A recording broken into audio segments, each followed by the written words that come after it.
ओ, देखा ही नहीं, आप लोग आ गए। आई नो मैंने काफ़ी वेट कराया सेकंड पार्ट के लिए गाइस। तो second part, welcome to the second part of Chandragupta versus Alexander the great. तो जिन लोगों ने अभी इसका पहला पार्ट नहीं देखा है, वो डिस्क्रिप्शन में लिंक है इसके पहले पार्ट का, वहाँ जाकर देख सकते हैं इसके पहले पार्ट का। और थोड़ा सा हम रिवाइज कर लेते हैं। हमारे रिस्पेक्टेड योगी आदित्यनाथ जी ने ये क्लेम किया है कि चंद्रगुप्त ने बैटल में अलेक्जेंडर को हराया था। तो अलेक्जेंडर के आगे हमारे जो हिस्टोरियंस हैं, हमारे जो हिस्ट्री के प्रोफेसर्स हैं, उन्होंने अलेक्जेंडर के आगे द ग्रेट क्यों लगाया एंड चंद्रगुप्त के आगे नहीं लगाया। तो इस बात पर हमारे हेमा चंद्रा राय चौधरी ने ये बात बोली कि अलेक्जेंडर एंड चंद्रगुप्त आपस में मिले तो ज़रूर थे, लेकिन वो बैटल फील्ड में कभी भी नहीं मिले।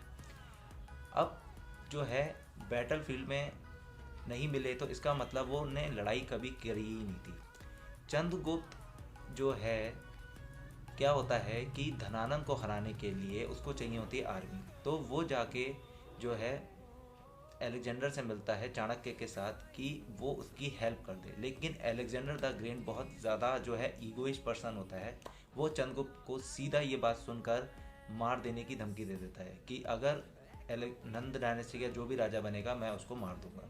इस बात पर चंद्रगुप्त ये डिसाइड कर लेता है कि ना ही मगध का राजा धनानंद बनेगा और ना ही अलेक्जेंडर बनेगा। तो इस बीच क्या होता है कि चंद्रगुप्त जाके धनानंद को हरा देता है और छोटे छोटे राजाओं की आर्मी को कलेक्ट करता है, उनको इकट्ठा करता है, ट्रेनिंग करता है और जाके हरा देता है।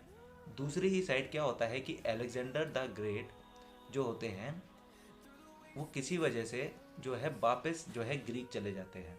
उनके जो सेनापति होते हैं, एम्बेसडर जो होते हैं सेल्यूकस निकेटर, उनको वो वहीं छोड़ जाते हैं। अब चाणक्य क्या करते हैं कि जाते हैं सेल्यूकस निकेटर के पास और उनकी बेटी से चंद्रगुप्त की शादी करवा देते हैं। अब जो एक फैमिली रिलेशन बन चुका है, इस वजह से सेल्यूकस निकेटर इंडिया पे हमला नहीं करता है।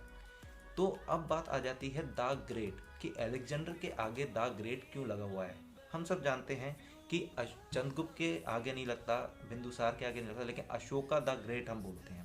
उसी तरीके से बाबर के आगे द ग्रेट नहीं लगता, हुमायूं के आगे द ग्रेट नहीं लगता, लेकिन अकबर के आगे द ग्रेट लगता है। तो इस चीज़ द ग्रेट पे जो कंट्रोवर्सी हो रही है, इस कंट्रोवर्सी को जो है डॉक्टर लहरी, जो आपके अशोका यूनिवर्सिटी में हिस्ट्री के प्रोफेसर है, उन्होंने ये बात कहते हुए बोला है कि प्रीवियस टाइम में द ग्रेट का मतलब अलग अलग हिस्टोरियंस के लिए अलग अलग तरीके से था।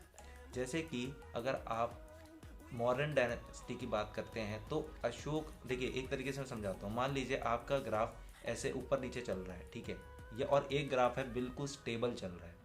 तो चंद्रगुप्त ने जो है मॉडर्न डायनेस्टी के फाउंडर है, उन्होंने मॉडर्न डायनेस्टी की स्थापना करी। बिंदुसार जब आए उन्होंने मॉडर्न डायनेस्टी को आगे एक्सप्लोर किया। लेकिन जब अशोका आते हैं तो अशोका आके मॉडर्न डायनेस्टी को एक स्टेबल कर देते हैं। आई नो मेहनत चंद्रगुप्त ने ही करी है, लेकिन जब मौर्य डायनेस्टी के राजा अशोक बनते हैं तो वो एक स्टेबल उस पर आ जाते हैं, एक स्टेबल चल रही है सब जगह, मतलब सिर्फ मौर्यंस का राज हो रहा है।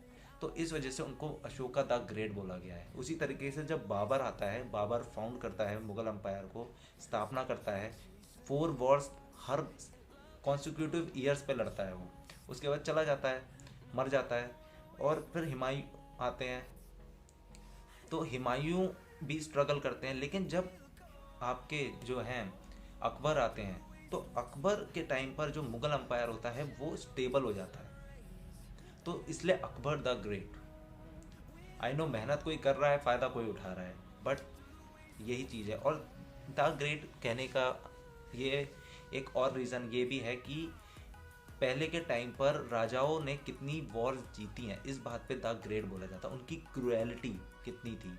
तो अलेक्जेंडर द ग्रेट चंद्रगुप्त से बहुत ऊपर थे। उन्होंने बहुत सारी वॉर्स कॉन्सिक्यूटिवली ही जीती हैं, उनको कोई नहीं हरा पाता। एक भी ऐसी वॉर नहीं है जो अलेक्जेंडर ने हारी थी।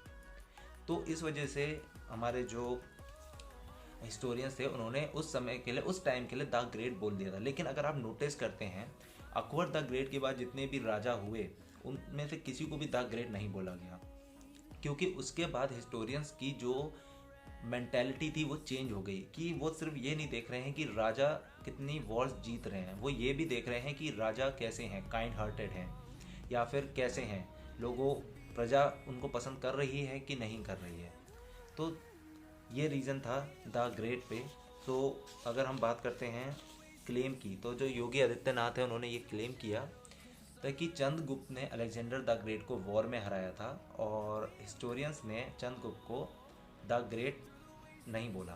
तो ये जो क्लेम्ड है योगी आदित्यनाथ द्वारा किया गया है, और ये गलत है। तो क्योंकि द ग्रेट इसलिए नहीं बोला जाता है कि चंद्रगुप्त ने हराया, क्योंकि चंद्रगुप्त और अलेक्जेंडर के बीच लड़ाई हुई ही नहीं थी। और अशोक को भी द ग्रेट इसलिए नहीं बोला जाता है कि उसने किसी को हराया था। द ग्रेट की अपनी एक अलग डेफिनेशन है, अलग अलग हिस्टोरियंस द्वारा।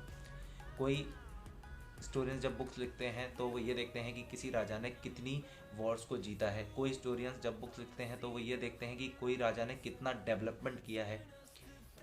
तो इस वजह से द ग्रेट की डेफिनेशन वॉर से रिलेटेड बिल्कुल भी नहीं है। तो ये था पूरा जो है कंट्रोवर्सी का पूरा सॉल्यूशन। आई होप आपको अच्छा लगा हो। और पॉलिटी का भी सेशन आज ही मैं लॉन्च करने वाला हूँ, जिसमें आज हम पढ़ने वाले हैं presidential versus parliament. I hope आपको वीडियो अच्छा लगा हो। लाइक कीजिए, सब्सक्राइब कीजिए, हमारे साथ बने रहिए, सपोर्ट दीजिए अपना, और ऐसे ही हम लोग आगे करते रहेंगे। जय हिंद, जय भारत।